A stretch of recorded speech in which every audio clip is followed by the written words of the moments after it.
नमस्कार। आज हम शुरू करने जा रहे हैं इंग्लिश पेडागोजी की PYQ क्लास, जिसमें आपकी इंग्लिश पेडागोजी PYQ की एक क्विक रीज़न हो जाएगी। क्योंकि ये क्विक रीज़न इसलिए करवाई जा रही है, इससे पहले मैंने आपका इंग्लिश के कंटेंट को कंप्लीट करवा दिया है, जिसके बाद आप अपने PYQ लगा सकते हैं और आप देख सकते हैं कि आपकी कहाँ तक और कितनी तैयारी हुई है। तो इससे आप अपनी प्रिपरेशन को अच्छा कर सकते हैं। वीडियो शुरू करने से पहले वीडियो को ज़्यादा से ज़्यादा शेयर कीजिएगा, लाइक कीजिएगा और चैनल को सब्सक्राइब कीजिएगा और आंसर भी देते रहिएगा कमेंट में, ताकि पता लगे कि आपने इनको जो आपका कंटेंट है उसको अच्छे से किया है या नहीं किया है। शुरू करते हैं क्वेश्चन फर्स्ट से। A teacher of class third finds that some students understand the concept more clearly when she explain them orally. Their learning style is. Option A है एस्थेटिक, ऑप्शन बी है ऑडिटरी, ऑप्शन सी है visual, option D है kinesthetic. यहाँ पर क्या दिया आपको? Hourly में क्या है कि टीचर क्या कर रहा है, उसको बोल रहा है बच्चों को, क्लियरली उनको एक्सप्लेन कर रहा है, क्या कर बोल कर। यहाँ पर वो कौन सा यूज़ कर रहा है? अपना स्पीकिंग जो है उसकी स्किल वो यूज़ कर रहा है। जैसे आपको पता है कि 4 स्किल है आपके पास, LSRW। एल आपकी क्या है? लिसनिंग, एस आपकी स्पीकिंग है, आर आपकी रीडिंग है और डब्ल्यू आपकी राइटिंग है। ये आपके पास 4 स्किल होती है। जो आपके पास स्पीकिंग और राइटिंग होती है ये आपकी कौन सी होती है? प्रोडक्टिव स्किल्स होती हैं। और जो आपकी लिसनिंग और रीडिंग होती है ये आपकी रिसेप्टिव स्किल्स होते हैं। तो इसमें क्या होता है, जब टीचर बच्चे को काम करवा रहे हैं तो यहाँ पर टीचर क्या करेगा? अपनी कौन सी स्किल को यूज़ करता है? स्पीकिंग और राइटिंग को यूज़ करते हैं। टीचर क्या करता है? बोर्ड पर लिखकर और बोलकर पढ़ाता है बच्चों को। तो बच्चे उसको कैसे रिसीव करते हैं? रिसेप्टिव बोला जाता है उसको लिसनिंग, और ये आ जाएगा इसका लिसनिंग और रीडिंग। उसको क्या करेंगे? सुनेंगे और उसको रीड करेंगे बच्चे। तो इसमें क्या हो जाएगा आपका? ऑरली उनको एक्सप्लेन कर रहा है तो इसमें आ जाएगा आपका ऑडिटरी। बच्चे उसको कैसे करेंगे? सुनकर करेंगे उसको, ऑडिटरी सुनना। नेक्स्ट क्वेश्चन है, a teacher ask the students to read the text for information and create their own interpretation beyond the literal level. Which sub skill is she practicing in the class? Option A है summarising, option B है phrasing, option C है predicting, option D है इन्फरिंग। इसका right answer क्या हो जाएगा आपके पास? इसका राइट आंसर होगा ऑप्शन डी, इन्फरिंग। इन्फरिंग में क्या होता है कि जब आप किसी उसका कोई भी आपको कंसेप्ट मिला और उसको आप कॉन्क्लूज़ करते हो, वो क्या हो जाता है आपका? इन्फरिंग, किसी को कॉन्क्लूज़ करना। नेक्स्ट है आपके पास, story telling and listening to stories play an important role because stories. Option A है help the teacher to maintain classroom discipline, option B है help to teach and learn new and difficult words, option C है use many structure of grammar and help children to learn them, option D है present language as a whole. इसका right answer क्या हो जाएगा आपके पास? Option D, present language as a whole. जो आपके पास स्टोरीज़ है, क्वेश्चन में क्या पूछा गया आपके पास कि जो स्टोरीज़ है आपके पास, स्टोरी टेलिंग में उनको सुनना जो है उनका एक इम्पोर्टेंट रोल है। बिकॉज स्टोरीज़ क्या क्या मिलता है उनसे, क्या सीखते हैं बच्चे? Present language as a whole story. वो अपनी भाषा को अपने शब्दों में स्टोरी के अगर बच्चों ने स्टोरी सुनी है और टीचर कहता है कि इसको एक्सप्लेन करो इन योर वर्ड्स, तो बच्चा क्या करेगा? उसको अपनी भाषा में उसको एक्सप्लेन करता है। फिर नेक्स्ट क्वेश्चन है, before starting a new chapter on the honest wood cutter, the teacher started a discussion with the student on honesty. What is the teacher trying to achieve with this activity? Option A है assess students level of language and its usages, option B है activate students attention, option C है activate student skill, option D है activate students previous knowledge. तो आपको जैसे ही इसका पता है कि previous knowledge is a positive answer आपका। तो यहाँ पर पूछा क्या गया कि चैप्टर को स्टार्ट करने से पहले टीचर क्या कर रहा है? टीचर ने कौन सा चैप्टर शुरू करना है? तो हॉनेस्ट वुड कटर, ईमानदार लकड़हारा। तो टीचर क्या कर रहा है? उस पर डिस्कशन, जो हॉनेस्टी है उस पर बच्चों की डिस्कशन करवा रहा है कि क्या बच्चों को हॉनेस्टी के बारे में पता है, तभी तो उनको वो लेसन जो रीड करवाया जाएगा और उनको बताया जाएगा कि क्या हॉनेस्टी होती है। तो वो बच्चों को क्या कर रहा है बच्चों का? ऑप्शन डी इसका राइट आंसर हो जाएगा, एक्टिवेट स्टूडेंट्स प्रीवियस नॉलेज। उनकी प्रीवियस नॉलेज को चेक कर रहा है कि बच्चों को हॉनेस्टी के बारे में पता है या नहीं पता है। नेक्स्ट क्वेश्चन है, A child got admission to a new school. The teacher was surprised to see that she would speak 4 languages fluently but could not speak in English. She is a option A है linguistic, option B है monolingual, option C है bilingual and option D है multilingual. इसका right answer क्या हो जाएगा आपके पास? इसका राइट आंसर होगा आपके पास मल्टीलिंगुअल, क्योंकि जो बच्चा है उसने एडमिशन लिया न्यू स्कूल में और टीचर सरप्राइज है। क्यों सरप्राइज है teacher? Because she would speak 4 language, वो 4 लैंग्वेज को फ्लुएंटली बोल सकता है लेकिन इंग्लिश को छोड़कर। तो जो बच्चा 2 या 3 से ज़्यादा भाषाएं जानता है उसको क्या कहा जाता है? उसको मल्टीलिंगुअल कहा जाता है उसको। और जो बच्चा 2 भाषाएं जानता है उसको क्या कहा जाता है? उसको बाइलिंगुअल कहा जाता है। जिसको 2 भाषाओं का ज्ञान हो बच्चे को उसको बाइलिंगुअल कहा जाएगा, और जिसको 2 से ज़्यादा भाषाओं का ज्ञान हो उसको मल्टीलिंगुअल होता है आपका बहुभाषी। नेक्स्ट क्वेश्चन है, student of class 5th while reading a chapter finds some difficult and unfamiliar words and is not able to get the meaning of choose words she should। Option A है ask his classmate every time to help, option B है ask the teacher, option C है ignore skip the word and keep reading, option D है guess the meaning in content। इसका right answer क्या हो जाएगा आपके पास? Option D guess the meaning in content।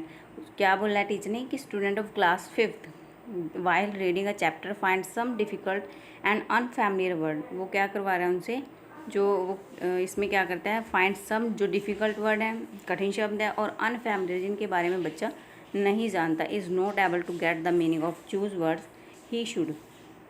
तो क्या करेगा? उसको guess the meaning and content, उसको गैस करना सिखाएगा। नेक्स्ट क्वेश्चन है, a teacher of class 5th wishes to teach a complex language structure from the syllabus she should. Option A है use a grammar game with a focus on this complex structure, option B है ask students to memorise the rules, option C है no teach the structure and avoid it, option D है focus on listening speaking practice instead of teaching grammar. इसका right answer क्या हो जाएगा आपके पास? Option A use a grammar game with a focus on this complex structure. ये आपका किस में आएगा? ग्रामर में आता है। जो आपका कॉम्प्लेक्स स्ट्रक्चर होता है ये किसको होगा आपका? Use a grammar game with a focus on this complex structure. Next question है, as per Noam Chomsky's theory the role of language acquisition device, जिसको LAD कहा जाता है, helps children to. Option A है imitate the language spoken by adults, option B है second language easily, option C है communicate actively in second language, option D है generate grammar rules. जो आपकी ये LAD है ये बच्चों में क्या करवाती है? ऑप्शन डी इसका राइट आंसर हो जाएगा जनरेट ग्रामर रूल्स। जो ग्रामर्स रूल है उनको जनरेट करना। उन्होंने बताया ना यूनिवर्सल ग्रामर के बारे में, नॉम चोम्स्की जी ने बताया है। और एक क्या बताया है उन्होंने कि बच्चा क्या करता है? अपनी लैंग्वेज को एक्वायर करता है, और ये डिवाइस होती है बच्चों के पास जिससे वो अपनी जो लैंग्वेज है उसको एक्वायर करता है। नेक्स्ट क्वेश्चन है, which of the following statement is correct? Option A है children come to school with a treasure of experience and their mother tongue acts like a resource in learning English, option B है children's first language is a hurdle in learning English, option C है it is difficult to teach English as they use their first language in every aspect and ignore English, option D है as a teacher you would like to give a list of English words on the very first day। इसका right answer क्या हो जाएगा आपके पास? Option A. Option A children come to school with a treasure of experience and their mother tongue acts like a resource in learning language. जब बच्चा school में आता है वो अपने ट्रेजर ऑफ एक्सपीरियंस के साथ आता है कि उसको अपनी भाषा का ज्ञान होता है, अपनी भाषा को वो क्या कर सकता है? बोल सकता है, बोलकर अपने विचारों को बता सकता है। जो उसकी mother tongues act like a resource, और जो उसकी मदर टंग है वो क्या करती है? उसको एक रिसोर्स का काम करती है। नेक्स्ट क्वेश्चन है, the study of how words combine verses combine to form clause and clause join to make sentence in known as। Option A है collegial, ऑप्शन बी है semantics, ऑप्शन सी है syntax, option D है collocation। इसका right answer क्या हो जाएगा आपके पास? ऑप्शन सी। ऑप्शन सी इसका राइट आंसर होगा आपके पास सिंटैक्स। सिंटैक्स और सिमेंटिक्स में क्या डिफरेंस होता है आपके पास? सिंटैक्स में आप क्या करते हो, जहाँ पर आपका सब्जेक्ट, वर्ब और आपका ऑब्जेक्ट राइट वे में होते हैं आपके, और सिमेंटिक्स में क्या होता है, जो आपका कंटेक्स्ट है उसमें एक उसका क्या निकाला जाता है, एक मीनिंग निकाला जाता है। वो आपके पास क्या होता है, वो सिंटैक्स में चला जाता है आपके पास, जिसमें आप क्या करते हो, एक उसका अपने परिस्थिति के अनुसार शब्दों का जब आप चुनाव करते हो, परिस्थिति के अनुसार मतलब उसमें आप ये नहीं देखते कि सब्जेक्ट, वर्ब, ऑब्जेक्ट आपका सही है नहीं, ये आप कहाँ देखते हो, ये आप सिंटैक्स में देखते हो। नेक्स्ट है आपके पास, ऐसे ही आपके पास इसमें फ़नीम आता है। जैसे फ़नीम क्या होगा आपका, जो आपकी साउंड की स्मॉल यूनिट है वो क्या आपका फ़नीम में आ जाता है। और मॉर्फिन में क्या आएगा आपका, जो आपकी स्मॉल यूनिट तो है ही है साथ में, बट उसको आप ब्रोक नहीं कर सकते, उसको आप तोड़ नहीं सकते उन शब्दों को। नेक्स्ट क्वेश्चन है, language has dash consonant sounds. जो लैंग्वेज है उसमें कितने कॉन्सोनेंट साउंड्स हैं? ऑप्शन ए है 24, ऑप्शन बी है 21, ऑप्शन सी है 22, ऑप्शन डी है 23। इसका राइट आंसर क्या हो जाएगा आपके पास? ऑप्शन ए 24, ये इसका राइट आंसर हो जाएगा। नेक्स्ट क्वेश्चन आपके पास, according to national curriculum framework 2005, English in India is dash in a multilingual country. Option A है an associate language, option B है a first language, option C है a foreign language, option D है a global language. इसमें क्या पूछा गया आपका, ये आपकी भाषा रखी गई है 343 सेक्शन, अंडर सेक्शन रखी गई है। और एनसीएफ में जो फ्रेमवर्क है उसको इंडिया की बात करें, इसमें अगर मल्टीलिंगुअल कंट्री है तो ये आपका आ जाएगा option D a global language में रखा जाएगा इसको। नेक्स्ट क्वेश्चन है, a teacher divides the class in small groups and ask them to discuss and present their views on safe environment. Students are free to plan and present their choice creativity. The teacher is facilitating them as and when required. Which approach method is follow in this class? Option A है डिडक्टिविटी approach, option B है constructive approach, option C है structural approach, option D है natural approach. जो आपकी ये option B इसका right answer हो जाएगा कंस्ट्रक्टिव अप्रोच। कंस्ट्रक्टिव अप्रोच होती है आपकी रचनात्मक, जिसमें आपको टीचर कोई काम देता है और उसको आप उसमें क्रिएटिविटी दिखाते हो, ये आपकी हो जाती है रचनात्मक अप्रोच। क्योंकि क्वेश्चन में यही पूछा है कि टीचर क्या कर रहा है, बच्चों को डिवाइड कर रहे हैं स्मॉल ग्रुप्स में और उनको क्या कहता है कि डिस्कस कीजिए and present their views on, अपने व्यूज़ दीजिए किस पर, सेव एनवायरनमेंट पर। तो ये क्या चल रहा है इसमें, और present their choice creativity, creativity भी आया हुआ है इसमें वर्ड।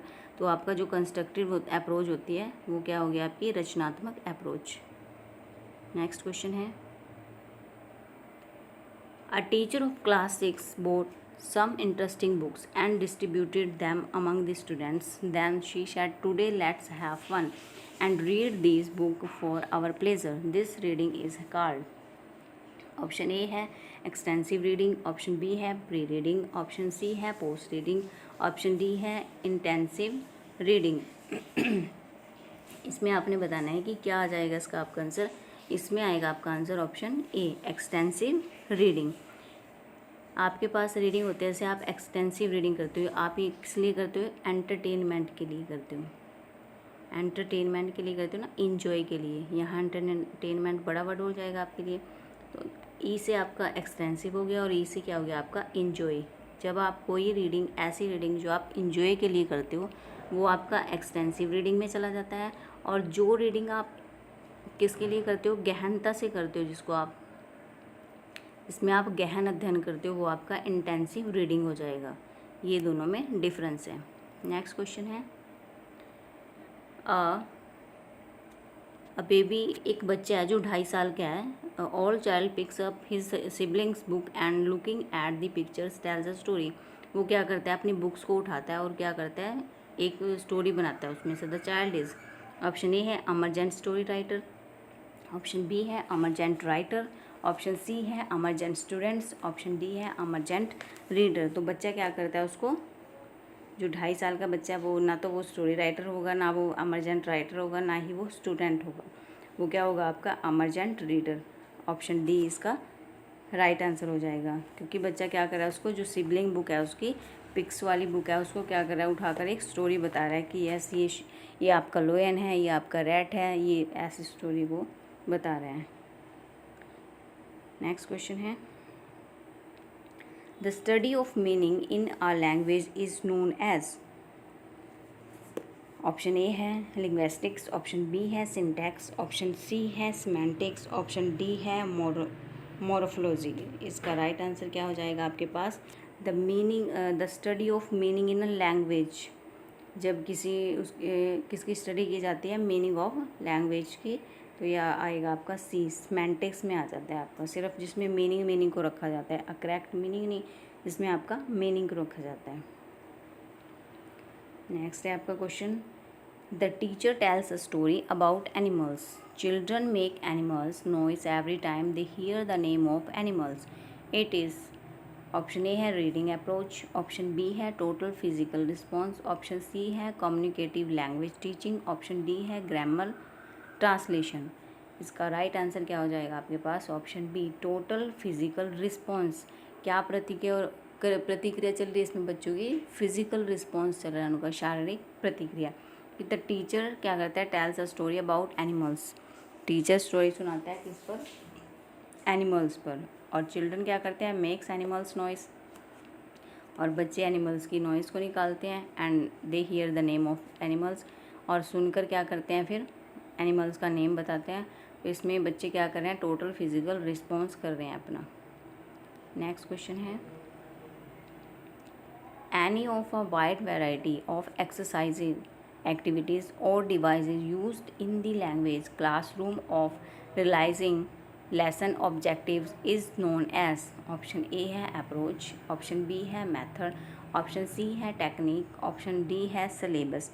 इसका राइट आंसर क्या हो जाएगा आपके पास, ऑप्शन सी टेक्निक्स, क्योंकि wide variety of exercise activity and device use हो गया, उसमें आपका क्या आ जाएगा, टेक्निक आ जाएगा उसमें आपका। नेक्स्ट क्वेश्चन है, a test which is administered at the end of a language course of remedial teaching is. Option A है मेमोरी टेस्ट, ऑप्शन बी है डायग्नोस्टिक टेस्ट, ऑप्शन सी है प्लेसमेंट टेस्ट, ऑप्शन डी है achievement test. इसका right answer क्या हो जाएगा आपके पास, option D achievement test. Next question है, the practice of grammatical structure in a controlled manner can be done by।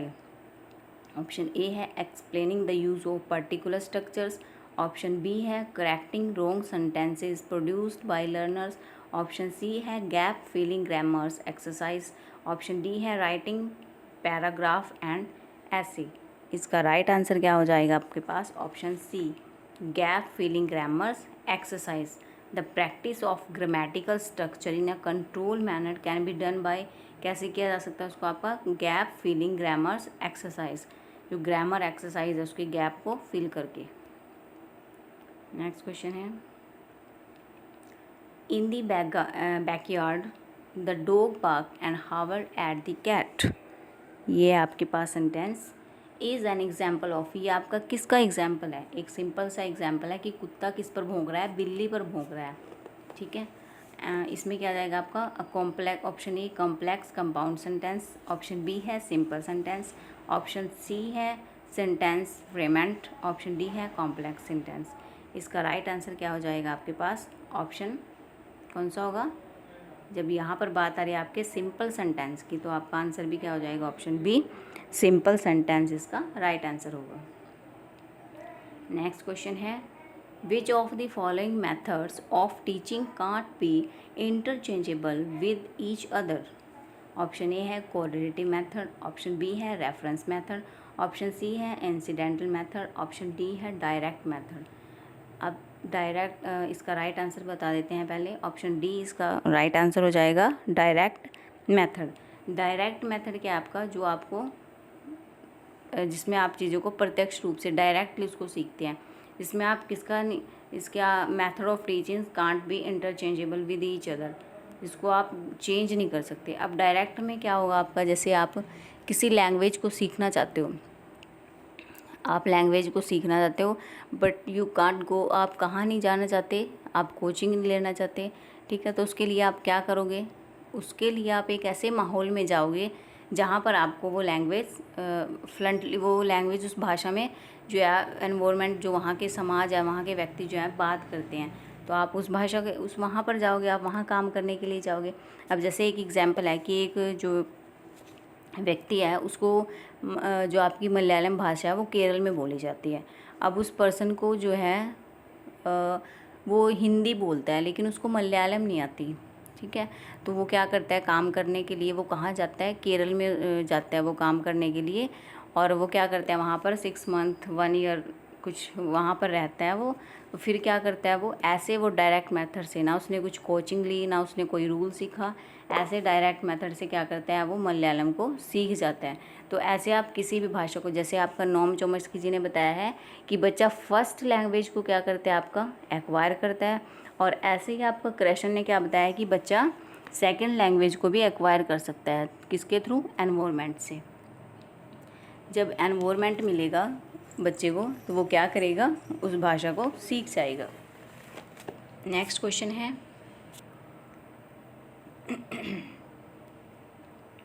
Which one of the following statement is true. Option A है while all formative task are meant for improving teaching learning some are used for assessment too. Option B है all formative task are made for assessment. Option C है assignments need to be given as class work follow by homework every day to provide variety and practice. Option D है formative assessment to be effective must be conducted only after teaching a lesson. इसका right answer क्या हो जाएगा आपके पास, क्या पूछा है आपका इसमें, ये होगा आपका ऑप्शन ए वाइल और formative task are meant for improving teaching learning some are used for assessment too. Next question है mother tongues influence can be effectively minimized in the classroom by. Option A है giving input from the target language in a simple grade manner. Option B है using the mother tongue more often. Option C है giving examples from the mother tongue. Option D है giving a lot of exposure in the target language. इसका right answer क्या हो जाएगा आपके पास, option A giving inputs from the target language in a simple grade manner. Next question है Which one of the following sentence is a result of error arising our translation from our language another? Option A है Are you going by the train? Option B है The teacher is giving examination. Option C है The students are giving the examination. Option D है My joy knew no bounds. इसका right answer क्या हो जाएगा आपके पास, option C The students are giving the examination. Next question है आपके पास reading skill can be develop best by. कैसे जो रीडिंग स्किल है उसको कैसे डेवलप किया जाता है, उसका सबसे अच्छा तरीका क्या है। ऑप्शन ए है doing quiz and playing words game. Option B है writing answers to question on text. Option C है focusing on the use of word from context in the text. Option D है doing vocabulary exercise. इसका right answer क्या हो जाएगा आपके पास, option C focusing on the use of word from context in the text. Context क्या होता है, जब आप संदर्भ में किसी चीज़ को सीखते हो वो आपको होता है कंटेक्स्ट। रीडिंग को भी आप कंटेक्स्ट में ही सीखते हो, इसलिए इसको फोकसिंग कैसे डेवलप किया जा सकता है, focusing on the use of word from context in the text. Next question है who could be the implementer of education. Option A है करिकुलम। ऑप्शन बी है टीचर। ऑप्शन सी है education department and option D है student. इसका right answer क्या होगा आपके पास, implementer कौन है आपका एजुकेशन का, ऑप्शन सी एजुकेशन डिपार्टमेंट जो होता है आपका वो इम्प्लीमेंटर ऑफ एजुकेशन होता है। नेक्स्ट क्वेश्चन है as listening stimulus. Option A है present and information gap activities such as giving directions. Option B है present input to separate groups of students who gather again to share it. Option C है is listening to a good commentary to review it. Option D है enable students to discuss a set of criteria that they prioritize to complete an present a task. इसका right answer क्या हो जाएगा आपके पास? Option C is listening to a good commentary to review it. सुनना क्या है? लिसनिंग से रिलेटेड है आपका। ये देखो आपका क्वेश्चन में ही आपका आंसर लिख रखा है, इस listening is a good commentary to review it. Next question है, इसलिए बी केयरफुली, क्वेश्चन को आप ध्यान से पढ़ा करो। नेक्स्ट क्वेश्चन है, if a language teacher has taught a topic in the class and no student ask question in her class, they may be. Option A है all the students are at a higher level of learning. Option B है students are not paying attention. Option C है she had been an excellent teacher. Option D है whatever was taught was beyond the comprehension of the students. इसका right answer हो जाएगा आपके पास option D, whatever was taught was beyond the comprehension of the student. Question में क्या पूछा है कि एक लैंग्वेज टीचर है, वो बच्चों को एक टॉपिक करवाया है उसने, लेकिन जो बच्चे हैं वो क्लास में क्वेश्चन ही नहीं पुट कर रहे हैं। तो क्या हो सकता है उसका कारण? बच्चे क्वेश्चन क्यों नहीं पुट कर रहे हैं? फर्स्ट में दिया है कि बच्चों का जो लर्निंग लेवल है वो ज़्यादा ही हाई है, फिर बच्चे उस पर अटेंशन ही नहीं कर रहे हैं, ध्यान ही नहीं दे रहे हैं। जो टीचर है वो एक्सीलेंट टीचर है।